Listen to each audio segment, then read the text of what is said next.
चलेगा ना। हाँ चलो बजाओ।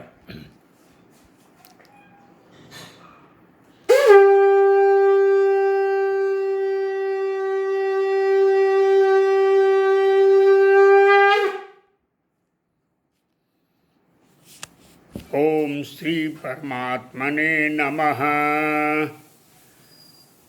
नारायणं नमस्कृत्य नरं चैव नरोत्तमं दैवीं सरस्वतीं व्यासं ततो जयमुदीरयेत्।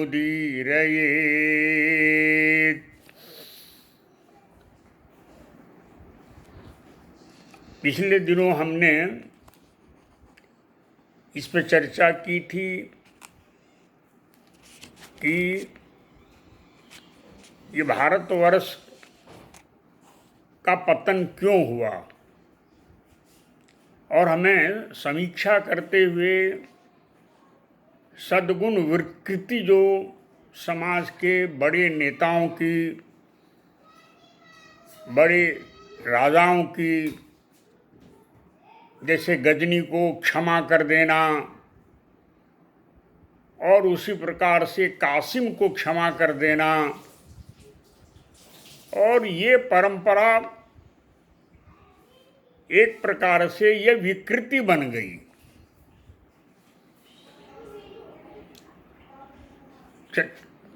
चाणक्य ने इस विकृति को समझा और एक कुशल राजनीतिज्ञ के नाते राम और कृष्ण के मार्ग का अनुशीलन करते हुए भारतवर्ष के समस्त राजाओं को संगठित किया।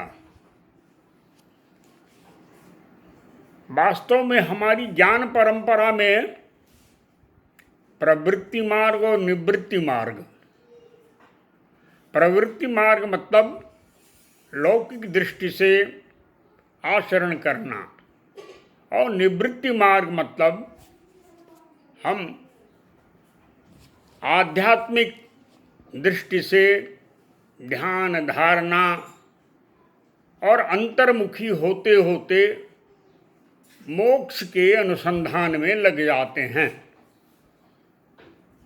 गीता में भी भगवान ने कहा है, यस्तु आत्मरतिरेव स्यात् आत्मतृप्तश्च मानवः न चास्य सर्वभूतेषु कश्चित् अर्थ व्यपाश्रयः। तीसरे अध्याय के 17वें श्लोक में कर्मयोग का वर्णन करते हुए भगवान ये भी कहते हैं कि जो व्यक्ति, जो पुरुष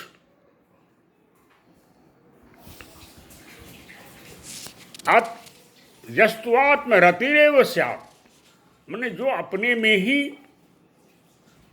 अपने विकास में ही रत है और अपने में ही तृप्त है, अपने में ही संतुष्ट है, उसके लिए कोई कार्य नहीं है लौकिक। लेकिन भगवान ने यह भी कहा है कि ऐसे सिद्ध महापुरुषों को भी सामान्य लोगों की तरह व्यवहार करना चाहिए, ताकि सामान्य लोगों में भ्रम न पैदा हो। जैसे भगवान ने अपना उदाहरण देते हुए कहा कि मुझे कुछ नहीं चाहिए अर्जुन, फिर भी मैं एक सामान्य व्यक्ति की तरह आचरण करता हूँ।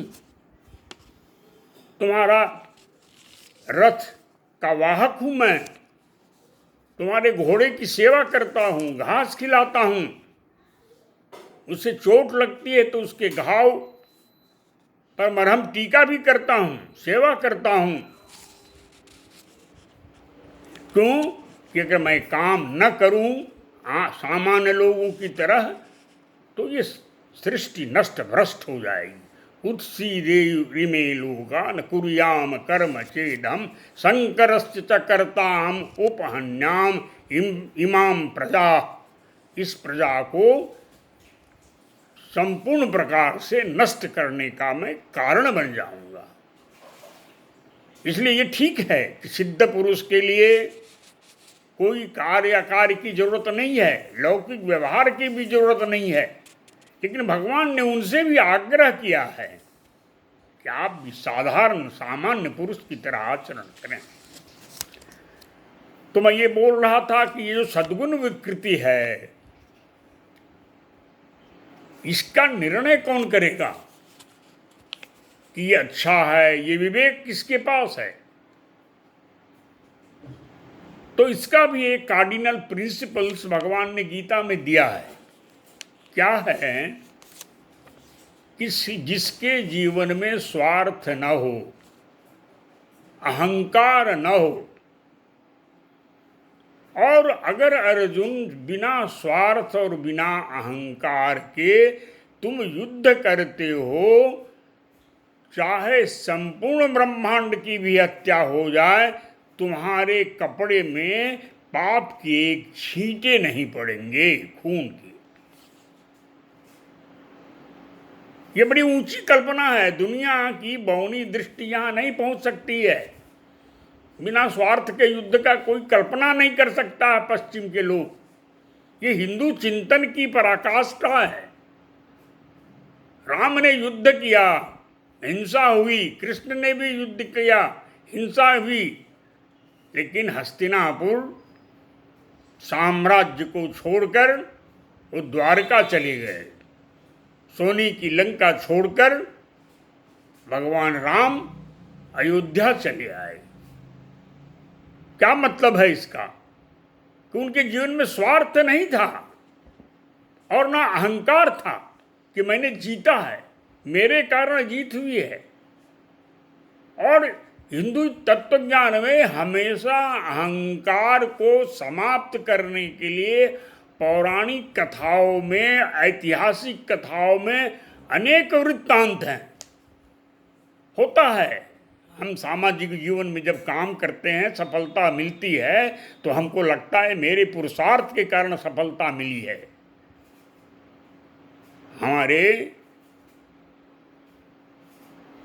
हमारी उपनिषद है, उसमें घटनाएं बढ़ी हुई हैं। अग्नि को यह अहंकार हो गया कि मैं तो सारी दुनिया को खाक कर सकता हूँ। वायु को यह अहंकार हो गया कि मैं दुनिया को उलट पुलट सकता हूँ। साक्षात भगवान ने उसके इस अहंकार को नष्ट किया जब एक घास के तिनके को अग्नि जला नहीं सकी, वायु से हिला नहीं सका। ऐसे उदाहरण है उपनिषद में, केनो उपनिषद में। उपनिषद भरे हैं ऐसे उदाहरणों से कि सफलता और असफलता में व्यक्तिगत अहंकार अग्नि की नहीं जब थी, वायु का नहीं है, जल का नहीं हो सकता है। रावण का अहंकार जब नष्ट हो गया तो सामान्य व्यक्ति को भी अहंकार नहीं करना चाहिए। इसलिए भगवान कहते हैं यस्य नाहंकृतो भाव, इसके जीवन में अहंकार न हो। लेकिन अहंकार बड़ा सूक्ष्म होता है, बड़ा पतला होता है। इसी बात का अहंकार कि मुझे लोग अच्छा समझें। गौरी से लड़ाई हो रही थी और पृथ्वीराज चौहान को ये लगा कि हाँ मैं क्षमा कर दूंगा तो मेरा नाम युग युग तक फैलेगा, लोग कहेंगे बड़ा क्षमाशील पुरुष था। इसने गौरी को क्षमा कर दी और 17 बार तक क्षमा की। यह भी अहंकार है। यह अहंकार बड़ा सूक्ष्म है, दिखता नहीं है। पर छोड़ दीजिए, एक बार गजनी गौरी का समय तो चला गया। अहंकार छत्रपति शिवाजी महाराज को भी अहंकार हुआ था, तो उनके गुरुदेव समर्थ गुरु रामदास ने भी उनको ये बताया कि देखो शिवा, ये जो तुम समझते हो कि तुम्हारे कारण लोगों के पेट भरते हैं, एक मेढकी जो पत्थर के अंदर छिपी हुई थी उसको दिखलाया कि देखो ये भी पत्थर के अंदर बंद है, लेकिन ये भी भूखे नहीं रहती है, इसलिए अहंकार मत करो। और उन्होंने कहा इसलिए तुम्हारा अहंकार समाप्त होगा, तुम सारा का सारा अपना साम्राज्य समर्पित करो। शिवाजी महाराज ने अपने पूरे साम्राज्य को समर्पित कर दिया समर्थ गुरु रामदास के चरणों में।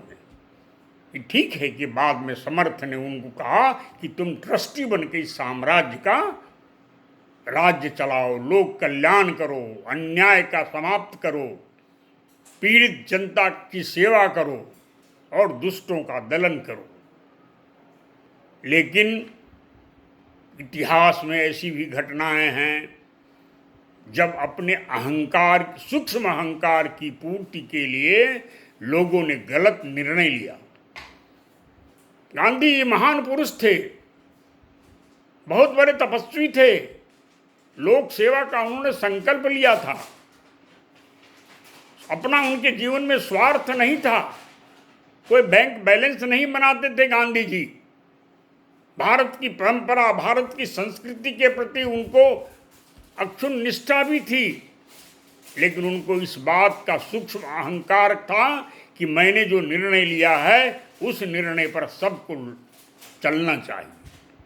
और इसी का परिणाम हुआ कि सुभाष चंद्र बोस छोड़कर चले गए कांग्रेस को, पट्टाभी सीतारामैया को अध्यक्षता छोड़नी पड़ी, पुरुषोत्तम दास अध्यक्ष बनाए गए, पुरुषोत्तम दास टंडन जीत गए थे, उनको भी कांग्रेस की अध्यक्षता से हाथ धोना पड़ा। सरदार पटेल के पक्ष में पूरी कांग्रेस पार्टी ने निर्णय दिया था कि सरदार पटेल भारत के प्रधानमंत्री होंगे, लेकिन गांधी जी का इतना बड़ा व्यक्तित्व था और इतना सूक्ष्म अहंकार था कि उसके आगे सबको झुकना पड़ा। जो गांधी बात बात पर अनशन करते थे कि नहीं मेरी बात मानी जाए, और अनशन के आधार पर जनता भी झुक जाती थी उनके त्याग और तपस्या के कारण, लेकिन यह जो सूक्ष्म अहंकार था इसने भारत को गलत निर्णय पर पहुंचाया। जो बार बार गांधी अनशन करते थे, जो कहते थे कि मेरी लाश पे भारत का विभाजन होगा, उसी गांधी ने भारत के विभाजन के बाद एक बार भी अनशन नहीं किया। जिन्ना के विरोध में उन्होंने कोई आवाज नहीं उठाई। जिन्ना का हिंदू मुस्लिम दो राष्ट्र है के सिद्धांत के खिलाफ उन्होंने कहीं आवाज नहीं उठाई, कहीं सत्याग्रह नहीं किया, और भारत विभाजित हो गया। शायद दुनिया में ऐसा बंटवारा जिसमें लाखों हिंदू और मुसलमानों की हत्या हुई, यह कहीं सुनने में नहीं आता है। इतना ही नहीं, बांग्लादेश से हिंदुओं को मार मार कर भगाया जा रहा था, खूब हिंसा हो रही थी। पंजाब में तो ये बात लगभग तय हो गई थी कि पूर्वी पंजाब और पश्चिम पंजाब के हिंदू और मुसलमान अदला बदली करेंगे। हालांकि हिंसा वहाँ भी बहुत ज़बरदस्त हुई। पूरा का पूरा ट्रेन हिंदुओं की लाश से भरकर पंजाब से आता था भारतवर्ष में, लेकिन वहाँ से यहाँ से मुसलमान भी वहाँ जाते थे। लेकिन बंगाल में गांधी जी ने मुसलमानों को पश्चिमी बंगाल से पूरब बंगाल में जाने से रोक दिया, और नोआखली में भयंकर हिंसा हुई। और जब बहुत बड़ी हिंसा हुई तो गांधी जी वहाँ गए 1946 में, और उन्होंने कहा कि ये हिंसा रुकनी चाहिए। जब हिंदुओं ने प्रतिक्रिया प्रकट की कि जब हिंदू मारे जा रहे हैं बंगाल, पूर्वी बंगाल में, तो हम भी यहाँ के मुसलमानों को बदला लेंगे और उन्हें पश्चिम बंगाल भेजेंगे, उन्हें यहाँ रहने का कोई अधिकार नहीं है। बड़े बड़े नेताओं ने यही, कांग्रेस के भी नेताओं ने गांधी जी को समझाया, श्यामा प्रसाद मुखर्जी ने भी ये समझाया बाबा साहब भीमराव अम्बेडकर ने भी ये समझाया कि जनसंख्या की अदला बदली होनी चाहिए। अगर धर्म के नाम पर हिंदुस्तान का बंटवारा जिन्ना ने कराया है तो जितने मुसलमान हैं वो पूर्वी बंगाल चले जाएं और पूर्वी बंगाल से सभी हिंदू चले जाएं। और ऐसा अगर नहीं हो सकता है तो उतनी मात्रा में, जितनी मात्रा में यहाँ मुसलमान रुकते हैं उसी के अनुपात में हमको बांग्लादेश का, पूर्वी बंगाल का भूमि अंतरित किया जाए। लेकिन गांधी जी ने ये बात मानी नहीं और गांधी जी ने सोहरावर्दी जहाँ बैठे थे, जहाँ रहते थे, उन्हीं के यहाँ रुके। और उन्हें हिंदू समाज तो स्वाभाविक रूप से दयालु है, करुणावान है। उन्होंने देखा गांधी जी अनशन कर रहे हैं और गांधी जी का ये हथियार है, उनकी जिंदगी ज़्यादा कीमती है। हिंदू समाज को भोथरा बना दिया, उनकी आक्रामकता खत्म हो गई। और यही हाल आपको मालूम है, भारतवर्ष के अंदर खिलाफत आंदोलन के अंदर कोई इस बात के लिए तैयार नहीं था कि तुर्की के खिलाफ, खलीफा के पक्ष में हम यहाँ अंग्रेजों के खिलाफ आंदोलन करें। तुर्की का एक लोकप्रिय नेता मुस्तफ़ा कमाल पाशा यह चाहता था कि यहाँ पर भी लोकतांत्रिक व्यवस्था हो, खलीफा का शासन खत्म हो। गांधी जी ने अंग्रेजों का साथ देने के लिए, खलीफा का शासन बनाने के लिए सत्याग्रह किया और स्वाभाविक था मुस्तफ़ा कमाल पाशा इतना लोकप्रिय था कि वो तुर्की में जीत गया। और मोपला के अंदर, केरल के अंदर कितना हिंदू माताओं बहनों के साथ, पुरुषों के साथ मोपलाओं ने अत्याचार किया। तो गांधी जी ने कहा कि ये तो मोपला बहुत बहादुर कौम है, अपने धर्म के लिए लड़ना मरना जानता है, लेकिन हिंदुओं की हत्या के ऊपर उन्होंने कोई भी दुख प्रकट नहीं किया। ये क्या है? भगवान की वाणी है, यस्य नाहं कृतो भावो बुद्धिर यस्य न लिप्यते। जो निर्णय अहंकार युक्त होता है, चाहे अहंकार स्थूल हो या सूक्ष्म हो, वह मानव जाति का नुकसान करती है, आने वाली पीढ़ी का नुकसान करती है। हम चाहते हैं आने वाला समाज, हिंदू समाज इस पर विमर्श करे, मुस्लिम समाज यह विमर्श करे कि अहंकार युक्त निर्णय क्या विनाश को जन्म नहीं देता है? क्या अहंकार युक्त हिंदुस्तान और पाकिस्तान के विभाजन का फैसला नासूर नहीं बन गया है?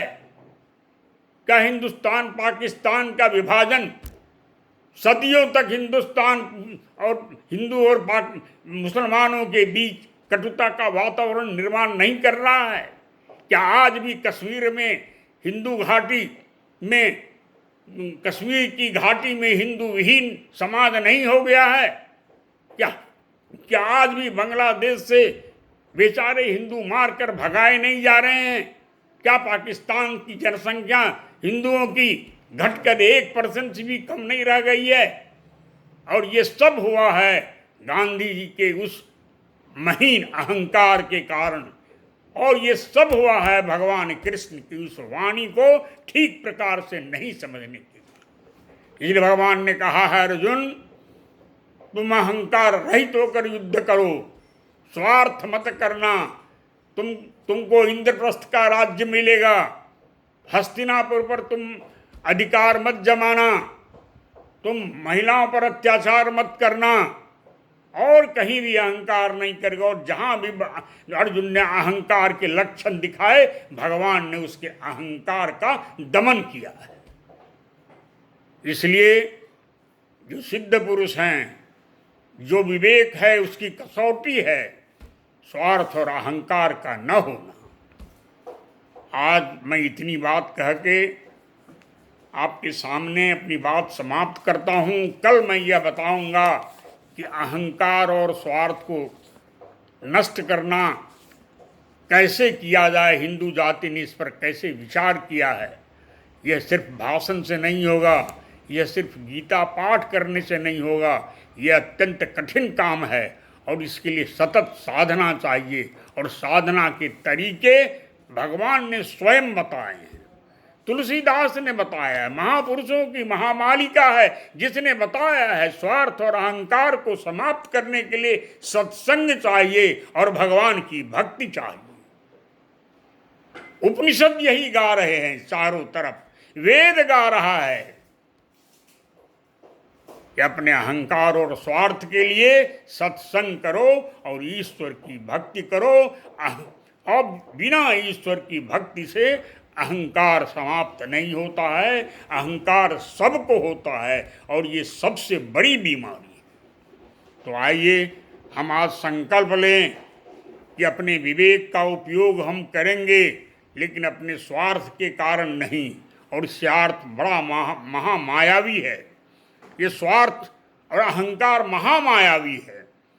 इसलिए भगवान ने बार बार ये बताया है, यही स्वार्थ और अपने अहंकार को जब आदमी नियंत्रित नहीं करता है तो दानव बन जाता है, असुर बन जाता है। और उसके अंदर दंभो दर्पो अभिमानश्च क्रोधः पारुष्वमेव च अज्ञानम चाभिजातस्य पार्थ संपदम आसुरिम। हे पार्थ, उसके अंदर 6 दुर्गुण आ जाते हैं और राक्षस बन जाता है, जिसने अपने स्वार्थ और अहंकार को नियंत्रित नहीं किया। 6 गुण दुर्गुण गीता के 16वें अध्याय में भगवान ने वर्णन किया है। हम भी उसका पाठन करें, मनन करें, विचार करें। हमारे शास्त्र कदम कदम पर हमारा मार्गदर्शन करने के लिए खड़े हैं। ये शास्त्र हमारा कर्मकांड नहीं है कि हम पाठ करके भूल जाएं। हमारे शास्त्र की विवेचना करें अपनी बुद्धि और मानस से। और डॉक्टर हेडगेवार ने, परम पूजनीय गुरु जी ने और संघ की परंपरा ने जो रास्ता दिया है कि एक व्यक्ति का निर्णय नहीं, टोली का निर्णय, टीम का निर्णय, 10 लोग बैठ कर निर्णय लें, 10 लोगों का विवेक लगे। शुरू से हमारे यहाँ पंच परमेश्वर की परंपरा रही है। उसी पंच परमेश्वर की परंपरा को संघ ने टोली के रूप में विकसित किया है। इसलिए बार बार हम लोग संघ के कार्यकर्ताओं को कहा करते हैं कि टोली बनाओ, टोली बनाओ और टोली में निर्णय लो। यही विवेक को जन्म देता है, यही अहंकार को शांत करता है, यही स्वार्थ को नियंत्रित करता है। भारत माता की जय।